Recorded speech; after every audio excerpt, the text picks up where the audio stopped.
India market invest মাইন্ডসেটে আপনাদের স্বাগত। যা চ্যানেল নতুন এসেছেন তাদের করলো প্লিজ চ্যানেলটাকে সাবস্ক্রাইব করবেন, লাইক করবেন, বেল আইকনটা প্রেস করবেন, তার সাথে অল বাটনটা প্রেস করবেন, নোটিফিকেশন সঙ্গে সঙ্গে আপনাদের কাছে গিয়ে পৌঁছাবে। IREDA, Indian renewable energy development agency limited, কোম্পানিটাকে দেখলে দেখাবে। দেখুন আজকের দিনে কোম্পানিটা 1% মতন একটা ডাউন সাইড মুভমেন্ট দেখিয়েছে, যেখানে স্যার আর্লি মর্নিংয়ে দেখলে দেখাবে কোম্পানিটা কিন্তু ভালো গ্যাপ আপ ওপেনিং করেছিল, সেখান থেকে ভালো করছিল। মার্কেটের প্রেশারের জন্য এই কোম্পানিটাকেও নিচে নামিয়েছে এবং অবশেষে কিন্তু নেগেটিভ ক্লোজ দিয়েছে।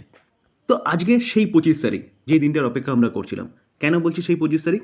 কারণ আজকের দিনে এই কোম্পানিটা বোর্ড মিটিং হতে চলেছিল, এবং বোর্ড মিটিংয়ে কী ডিসকাশন হতো, যেখানে কোম্পানি 2026-এ অর্থাৎ FY26-এ, 2026 নয়, FY26-এর অর্থবর্ষে যে কোম্পানি কতটা বোরোয়িং তুলবে সেই নিয়ে কিন্তু ফাইনাল আউটকাম আসার কথা ছিল। তো সেটা চলে এসছে।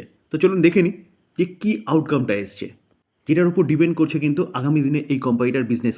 কারণ কোম্পানিটা এনবিএফসি কোম্পানি, যত ফান্ড বড়ো করবে তত কিন্তু কোম্পানিটা তার বিজনেসে লাগাতে পারবে। দেখুন এই আর্টিকেল দেখলে দেখাবে ইরেডার বোর্ড অ্যাপ্রুভ করেছে বোরোয়িং FY25-26 অর্থাৎ FY26 ফাইন্যান্সিয়াল ইয়ার, যেখানে দেখলে দেখাবে। দেখুন ইরেডা বোর্ড অ্যাপ্রুভ করেছে কত, 30,800 করোড় FY26-এ বোরোয়িং করার মার্কেট থেকে, যেখানে FY25-এ কত ছিল, 29,200। তো দেখলে দেখাবে কিন্তু তারা বোরোয়িংয়ের যে প্রজেকশন সেটা বাড়িয়েছে। এই বোরোটা কী করে করবে? অবভিয়াসলি বিভিন্ন ধরনের বন্ড বলুন, গ্রিন বন্ড বলুন, তো এগুলোর মাধ্যমে কিন্তু এই কোম্পানিটা ফান্ড রাইজ করে। তো সেই জায়গায় দাঁড়িয়ে আগের বারে 29,200, এবারে 30,800, তো অনেকটা কিন্তু ফান্ড তারা বেশি বড়ো করতে চলেছে। দেখলে দেখা যাবে যে FY24-25 অর্থাৎ FY25 ফাইন্যান্সিয়াল ইয়ার, যেটা এখনও চলছে, 31 তারিখে শেষ হবে। তো সেখানে কোম্পানিটা এস্টিমেট করেছিল আগে, অর্থাৎ আর্লিয়ার, দেখুন কত, 24,200 করোড়।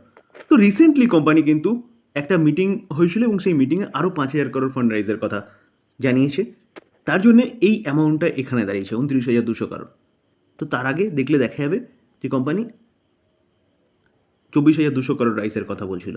তো সেই জায়গায় দাঁড়িয়ে স্যার এইটা দেখলে দেখা যাবে অনেকটাই কিন্তু তারা ফান্ড মার্কেট থেকে বেশি তুলতে চলেছে, যেটা কোম্পানি তার বিজনেসে লাগাবে। কারণ এনবিএফসি কোম্পানি, যে কোম্পানিটা রিনিউয়েবল সেগমেন্টে কোম্পানিটা ফাইন্যান্স প্রোভাইড করে, তো সেই জায়গায় দাঁড়িয়ে বিজনেস বাড়লে অবভিয়াসলি কোম্পানির প্রফিটেবিলিটি বাড়বে, আর কোম্পানির প্রফিটেবিলিটি যদি বাড়ে তাহলে কোম্পানির শেয়ারও কিন্তু বাড়বে। Sir HAL, Hindustan aeronautic limited, তো হিন্দুস্তান অ্যারোনটিক লিমিটেড এই কোম্পানিটাকে নিয়ে সেকেন্ড ভিডিওতে আমরা আলোচনা করেছিলাম, যেখানে আমকা, যে 5th জেনারেশনের যে ইঞ্জিন, সেই ইঞ্জিন ডেভেলপ করার জন্য কিন্তু এই কোম্পানিটা আরও 4টে কোম্পানির সাথে জয়েন্ট ভেঞ্চারে কাজ করতে চলেছে। তো এটা নিয়ে ডিটেলসে আলোচনা করেছিলাম, যারা দেখেননি তারা দেখে নিতে পারেন।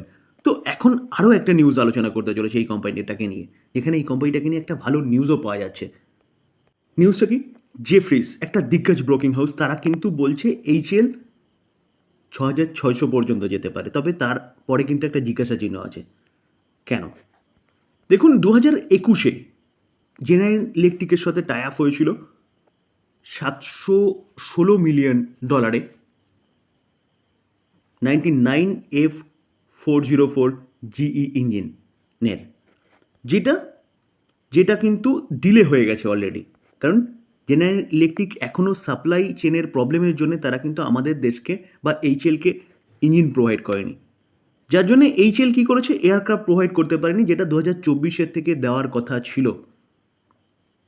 এখন যতদূর যা শোনা যাচ্ছে যে মার্চের শেষের দিকের থেকে ইঞ্জিন আসতে শুরু করবে জেনারেল ইলেকট্রিক থেকে। FY26 থেকে 30-র মধ্যে কিন্তু যে এয়ারক্রাফটটা 24 থেকে 29-এর মধ্যে দেওয়ার কথা ছিল, সেটা 26 থেকে 30-র মধ্যে দেওয়া হবে।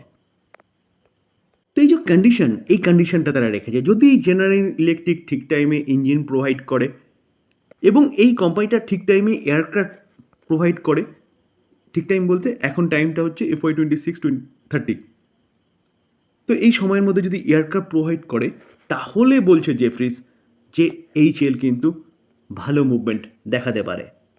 জেফ্রিস আগেও এই কোম্পানিটাকে নিয়ে বাই রেকমেন্ডেশন দিয়েছিল এবং টার্গেট কী দিয়েছিল, টার্গেট দিয়েছিল 4,715। তো জেফ্রিস এখন বলছে যদি ঠিক টাইমে সব কিছু হয় তাহলে আরও অর্ডার কিন্তু এই কোম্পানিটা পেতে পারে। কিসের জন্য? মেক ইন ইন্ডিয়ার প্রোগ্রামের জন্য। যেখানে এই কোম্পানিটাও কাজ করছে, ভারত সরকারও কাজ করছে। তো সেই জায়গায় দাঁড়িয়ে যদি ঠিকঠাক অর্ডার আসে এবং সব ঠিকঠাক থাকে, তাহলে গিয়ে তারা টার্গেট দিচ্ছে 6,600। দেখুন, এই আর্টিকেল দেখলে দেখা যাবে জেফ্রিস মনে করছে যে কি defence order to be moved at a faster space, more proposal getting clear. বোঝা গেল তো? এই জন্যই কিন্তু টার্গেটটা তারা বাড়িয়ে দিয়েছে। তো এটা অবভিয়াসলি একটা ভালো নিউজ যদি কন্ডিশন ফুলফিল হয়, অর্থাৎ জেনারেল ইলেকট্রিক ঠিক টাইমে ইঞ্জিন প্রোভাইড করে এবং এই কোম্পানিটা ঠিক টাইমে যদি তার কাজ কমপ্লিট করে, তাহলে কিন্তু আরও অর্ডার পেতে পারে এই কোম্পানিটা। জেএসডব্লিউ স্টিল, স্টিল সেগমেন্টে একটা দিগ্গজ কোম্পানি, যে কোম্পানিটা আজকের দিনে 0.15% একটা নেগেটিভ মুভমেন্ট দেখিয়েছে। তো এই কোম্পানিটা লাস্ট এক বছরে দেখলে দেখা যাবে 28% রিটার্ন দিয়েছে। যেখানে মার্কেটে ব্যাপক প্রেশার ছিল, ট্রেড ওয়ার চলছে, সেই জায়গায় দাঁড়িয়ে এই কোম্পানিটা কিন্তু এতটা ভালো রিটার্ন দিয়েছে।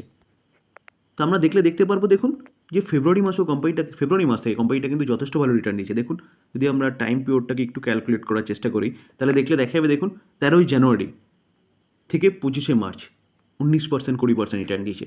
তো এই কোম্পানিটার এই টাইম পিরিয়ডটা দেখলে না মনে হচ্ছে না যে এই টাইম পিরিয়ডে মার্কেট কারেকশন হয়েছে। তো আমরা যদি কোম্পানিটার 5 বছর রিটার্ন দেখলে দেখা যাবে প্রায় 600% রিটার্ন দিয়েছে, যথেষ্ট ভালো রিটার্ন দিয়েছে। তো এই কোম্পানিটাকে নিয়ে কিন্তু একটা ভালো আপডেটও পাওয়া যাচ্ছে। চলুন সেটা আগে দেখে নিই। দেখুন, এই আর্টিকেল দেখলে দেখা যাবে JSW steel is now the most valuable steel company in the world, শুধু ইন্ডিয়ায় নয়, in the world by market capitalisation.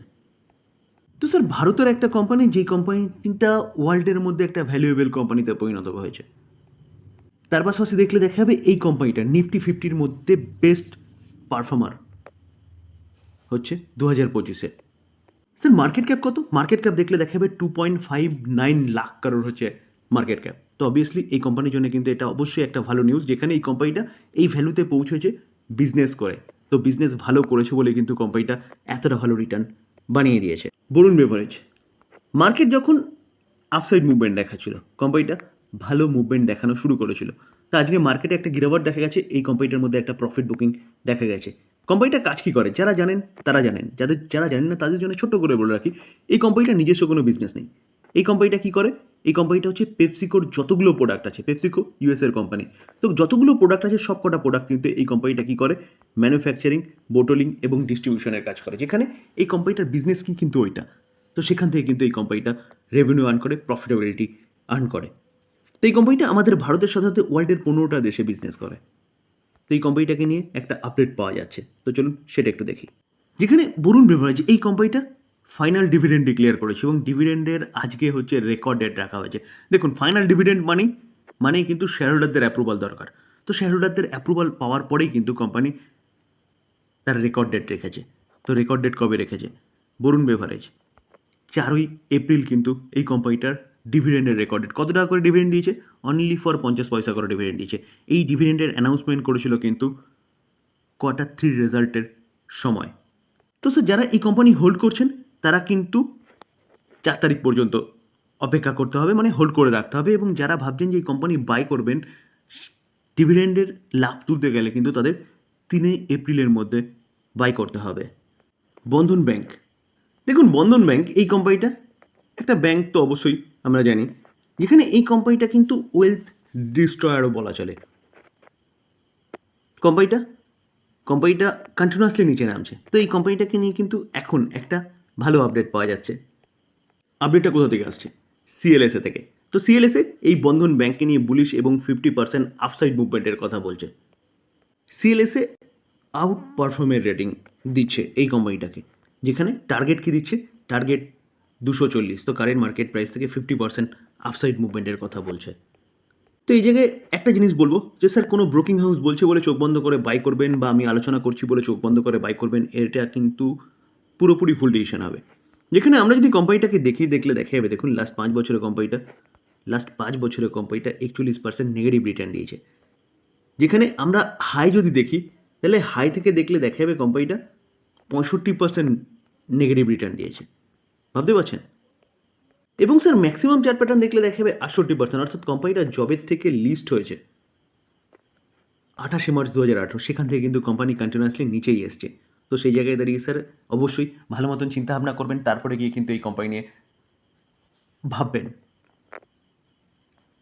আলোচনা এই পর্যন্ত। যদি ভালো লাগে, যারা চ্যানেল নতুন এসেছেন তাদের হলো প্লিজ চ্যানেলটাকে সাবস্ক্রাইব করবেন, লাইক করবেন, বেল আইকনটা প্রেস করবেন, তার সাথে অল বাটনটা প্রেস করবেন, নোটিফিকেশন সঙ্গে সঙ্গে আপনাদের কাছে গিয়ে পৌঁছাবে। থ্যাংক ইউ, ভালো থাকবেন।